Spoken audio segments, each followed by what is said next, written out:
The photograph that destroyed Gwendolyn Parrish was one she took herself, proudly, and emailed to the entire neighborhood.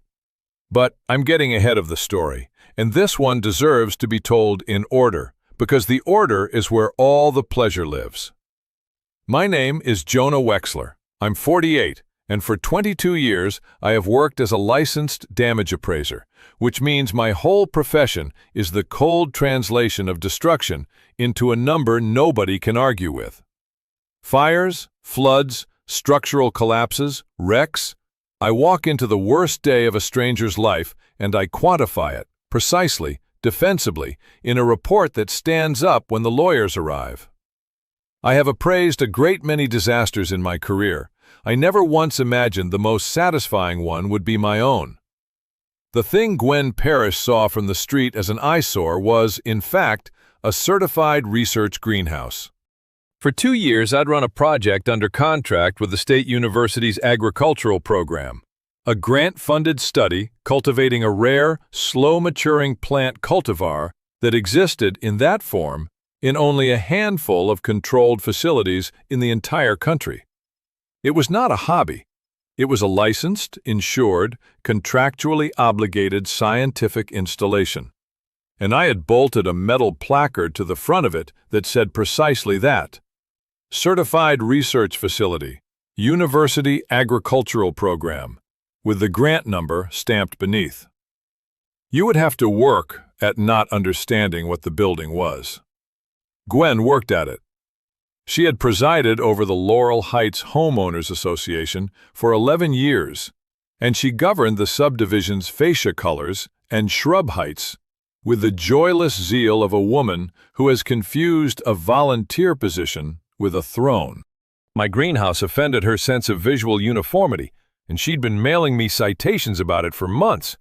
Unapproved structure, non-conforming outbuilding, each of which I answered calmly with the identical packet. County permits, the university contract, the certificate of insurance. Everything legal, everything on paper, everything sent certified mail so there could be no argument later about what she knew and when she knew it. On the facts, she was losing, badly and repeatedly, and a woman like Gwen does not lose on the facts. She waits for you to leave town. There was a clock running underneath all of this that Gwen could not possibly have appreciated, and it would matter enormously.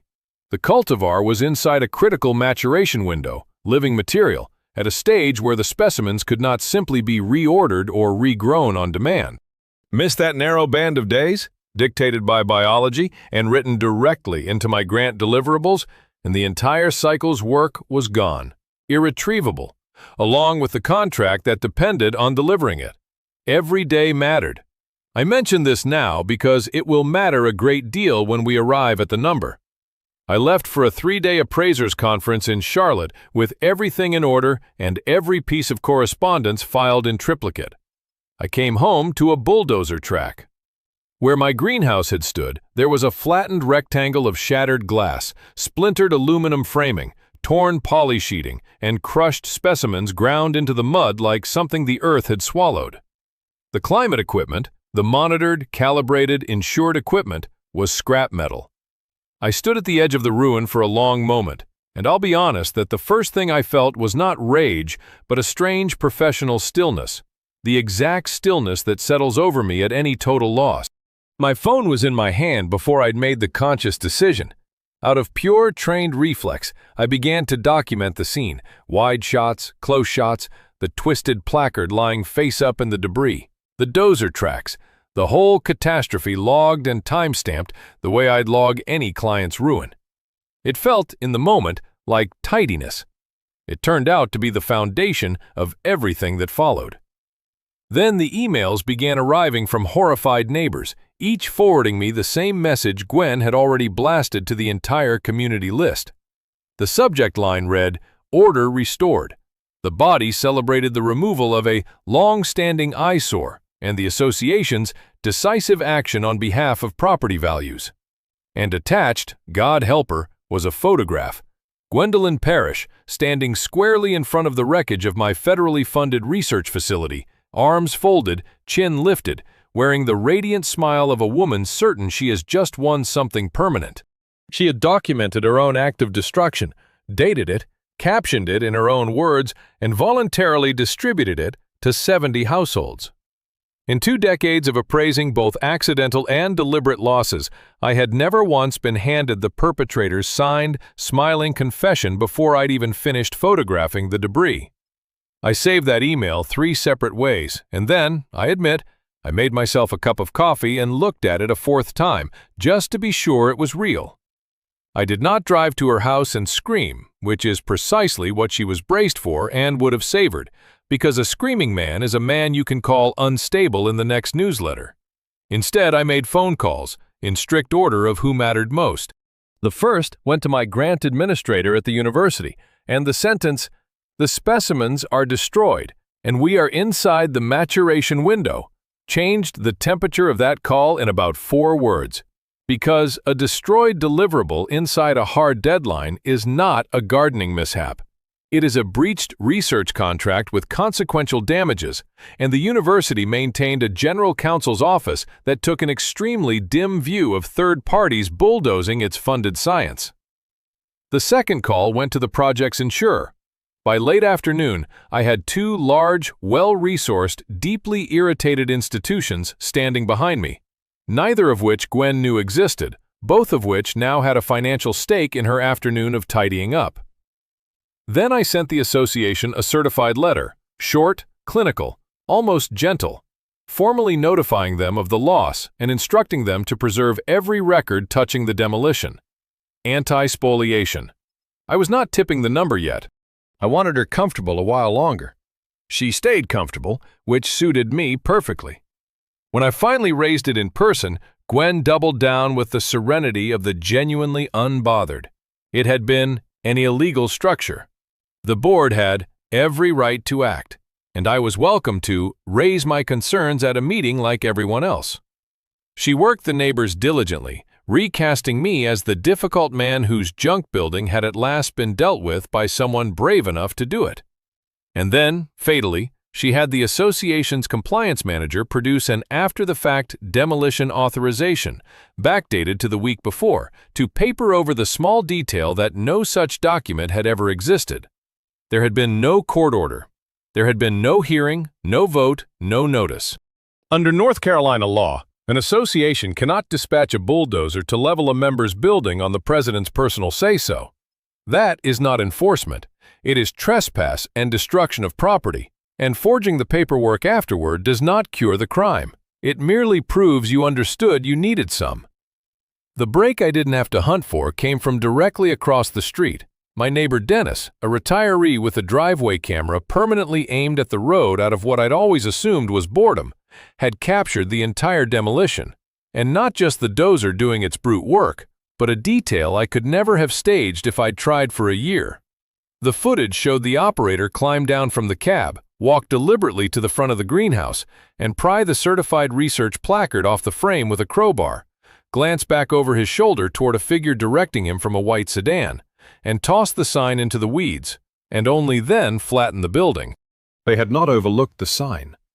Someone had ordered it removed first, because someone understood exactly what it said, and wanted it gone before the glass came down. Dennis handed me the file the way a man hands you something heavy he is relieved to finally set down. "Figured somebody'd want that," he said. Somebody very much did. Now I built the number, and building the number is the one thing on this earth I do better than anyone Gwen Parrish was ever going to be able to afford. My own licensed appraisal report formed the spine, the destroyed structure, the scrapped climate systems, every line valued by a methodology no opposing expert could attack, because impugning my figures meant impugning the identical professional standards their own insurer's appraiser applied every single day of his working life. On top of that base, stacked the consequential damages, and this is where a bulldozed shed became a bulldozed fortune. The lost specimens, unrecoverable inside that closing maturation window, the breached university contract with its penalty clause, the forfeited grant deliverable, and the future funding riding on it. Line by line the figure climbed, and when I totaled the columns, it did not merely exceed the association's liability insurance. It exceeded the entire reserve fund of Laurel Heights, with room to spare.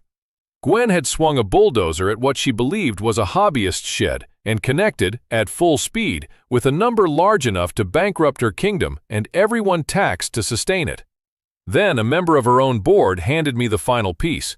The treasurer, a mild, anxious man named Howard, who had run that number himself and gone the color of paper, quietly requested a meeting and told me the truth. There had been no board vote of any kind. Gwen had ordered the demolition unilaterally, on her sole authority, over Howard's own recorded objection, and the authorization was pure fiction drafted after the fact. That single sentence was the hinge between the association's problem and Gwen's problem. Because a director who acts alone, outside her authority, against an explicit objection, sheds the protection that ordinarily shields board members from personal liability. This was no longer going to land only on the HOA. It was going to land on her, personally, in the account with her name on it. The association, staring down parallel letters from me, the university, and the insurer, convened an emergency meeting, and I walked into that packed clubhouse with company.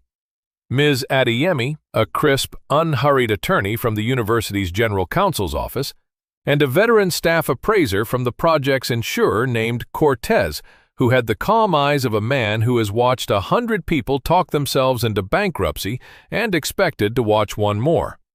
I did not introduce either of them, and their silence made the room uneasy in a way it could not quite name. Gwen, magnificently, misread every signal in it. She opened by defending herself, and to prove that she had merely restored order, she proceeded to do the single most generous thing anyone has ever done for me in my professional life. She marched to the front, switched on the projector, and displayed, blown up 10 feet wide for the entire membership, her victory photograph. Herself, arms crossed, beaming in front of the rubble. "This," she announced to the room, with her hand raised toward the screen, "is what taking a stand for our community looks like." Then she paused, expecting applause. What she got, into the silence, was Ms. Adeyemi quietly opening a folder. It came undone for Gwen there, in real time, in front of every soul who was about to pay for it, and while it was not a courtroom, it was in every way better than one, because a courtroom doesn't contain the 80 people whose bank accounts are on the line. Cortez rose first and walked the room through the loss with the flat, merciless patience of the profession, item by item, and when he reached the consequential damages, the murmuring stopped entirely. Ms. Adeyemi explained, gently and without a single wasted syllable, what it means in a court of law to destroy contracted, grant-funded research, and roughly what the penalty exposure looked like when you added it up. Then Dennis's video played on the same 10-foot screen where Gwen's grinning face had hung 60 seconds earlier. The crowbar, the placard torn free, the operator's telltale glance back toward the white sedan. And a woman in the third row said, "Oh my God," loud enough for the recording. And then the number went up on the screen, and I watched 80 people perform the same arithmetic at the same instant and arrive together at the sentence none of them wanted to say aloud. The reserve would not cover it, which meant a special assessment, which meant every household in that room was about to be personally billed for Gwendolyn Parrish's afternoon of restoring order. The mood in the clubhouse dropped like a stone down a well. Howard, sensing exactly which direction survival lay in, stated for the record that no vote had occurred and that he had objected on the night in question. The compliance manager asked point-blank who had ordered the demolition and the removal of the sign, gave Gwen up without so much as a flinch. And Gwen stood alone at the front of the room beside her own 10-foot smiling face. Finally, visibly understanding that she had photographed herself committing the single most expensive mistake of her life and then personally projected it for every person she was about to bankrupt. The settlement was the kind that rearranges an association's entire future. The HOA paid out, to me, to the university, and against the contract penalty, a sum that drained the reserve to the walls and required precisely the special assessment every homeowner had dreaded. Each of them handed a bill for Gwen's stand. Because she had acted unilaterally and outside her authority, a substantial share of the personal exposure landed on Gwen herself. which the association's directors and officers' insurance was in no hurry to cover once the words unilateral and no vote entered the file. She resigned before the membership could gather the votes to remove her. The compliance manager was terminated, and I rebuilt the greenhouse larger and sturdier than before on the insurance proceeds and the judgment, with a new placard mounted on the front, bigger this time, and installed, I will freely admit, with a certain amount of ceremony. I aimed a camera at it, and on the first night the new structure stood finished, I left the grow lights burning until morning, glowing warm across a yard where a woman had once folded her arms and smiled for the whole neighborhood to see. Stepping out of Jonah's shoes for a moment, because this one is a clinic in the gap between real authority and the fantasy of it. Where did Gwen go wrong? Everywhere the evidence was, she personally placed it there. She bulldozed a clearly marked, insured, contracted research facility, then, unable to resist a victory lap, photographed herself grinning over the wreckage and emailed it to 70 homes, transforming a plausible misunderstanding into documented, gleeful intent. Her crew pried the certified placard off on camera at someone's direction, proving they saw the warning and destroyed the building anyway. And she did it with no board vote, on her own say-so, over an objection, which stripped the shield that protects directors and put her own money on the hook. The photo proved intent, the video proved knowledge, and the appraisal, done by the one victim on earth who does exactly this for a living, proved the ruinous number. Practical takeaways. An HOA cannot demolish your property on a president's say-so. That is trespass, not enforcement, and backdated paperwork only proves they knew it. Document everything the instant it goes wrong. Mark valuable property clearly and permanently, and understand that a board acting outside its authority can make its officers personally, individually liable. A question for you. If your HOA bulldozed something irreplaceable of yours while you were out of town, could you have stayed as cold as Jonah and built the case, or would you have handed them the screaming match they were hoping for? Tell me below. I genuinely want to know who counts and who shouts.